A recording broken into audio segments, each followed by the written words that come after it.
Kala itu, pesawat melintasi daratan Afrika.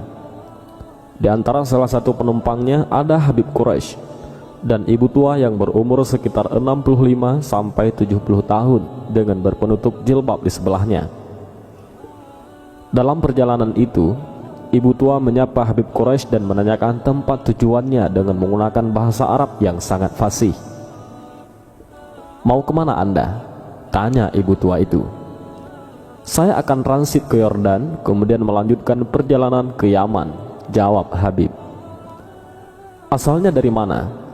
tanya ibu tua itu, juga dengan menggunakan bahasa Arab yang sangat fasih. Kemudian Habib menjawab, "Saya berasal dari Indonesia." Karena mengetahui Habib Quraisy orang Indonesia, kemudian ibu tua itu menggunakan bahasa Indonesia dengan sangat fasih. Padahal dari perbincangannya, beliau tahu bahwa ibu tua itu adalah wanita kelahiran Jerman dan warga negara Jerman. "Adik di Indonesia itu dari mana?" Habib Quraisy katakan, "Saya dari Jawa." Tak ubahnya seperti mengetahui sesuatu, ibu tua itu lantas merubah dialognya dengan menggunakan bahasa Jawa, yang dialeknya sangat halus dan sampai-sampai Habib tidak paham dengan apa yang beliau katakan. Habib berkata, "Luar biasa, ibu begitu banyak menguasai bahasa sampai bahasa Indonesia dan Jawa, padahal ibu adalah orang Barat." Ibu tua itu hanya tersenyum seraya berkata, "Alhamdulillah, saya menguasai 11 bahasa dan 20 bahasa daerah." Silih waktu dari perbincangan Habib Quraisy bersama ibu tua itu akhirnya mengarah kepada hal-hal yang berkaitan dengan agama. Ibu tua itu mulai mengupas pembahasan tentang Al-Quran dengan indah dan sangat mahir. Habib pun penasaran atas kehebatannya menjelaskan Al-Quran. "Apakah ibu hafal Al-Quran?" Beliau menjawab, "Iya, saya telah menghafal Al-Quran. Dan saya rasa tidak cukup hanya menghafal Al-Quran, sehingga saya berusaha menghafal tafsir Jalalain, dan saya pun hafal." Tidak sampai di situ saja, ibu tua itu melanjutkan bicaranya. "Namun Al-Quran harus bergandengan dengan hadis, sehingga saya berupaya untuk menghafal hadis tentang hukum, sehingga saya hafal kitab hadis Bulughul Maram di luar kepala. Lantas saya masih belum merasa cukup, karena di dalam Islam bukan hanya ada halal dan haram, tetapi harus ada fadhailul amal. Maka saya memilih kitab Riyadhus Shalihin untuk saya hafal."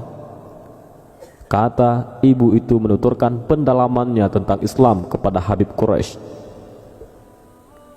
Ibu itu kembali bertutur, "Di sisi agama ada namanya tasawuf, maka saya memilih kitab Ihya Ulumuddin.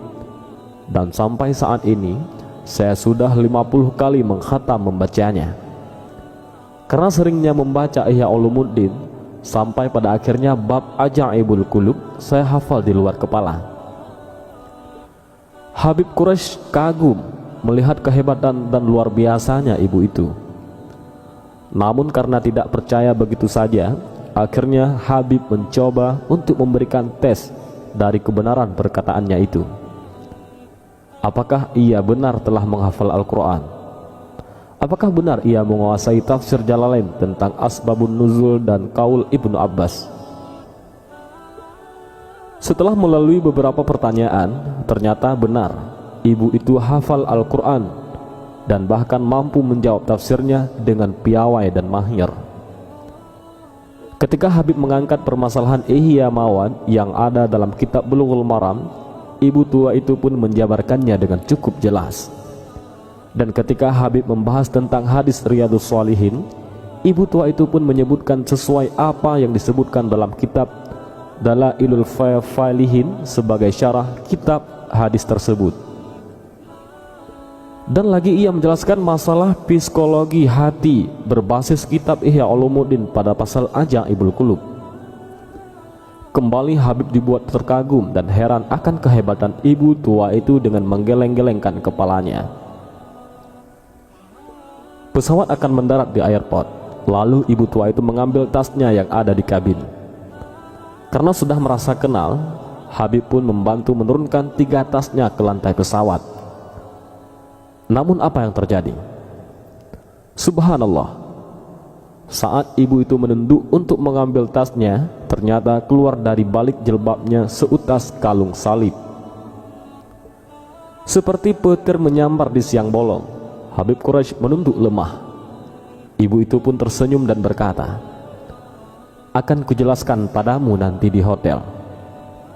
Habib akan transit selama sehari semalam. Begitupun dengan ibu tua itu.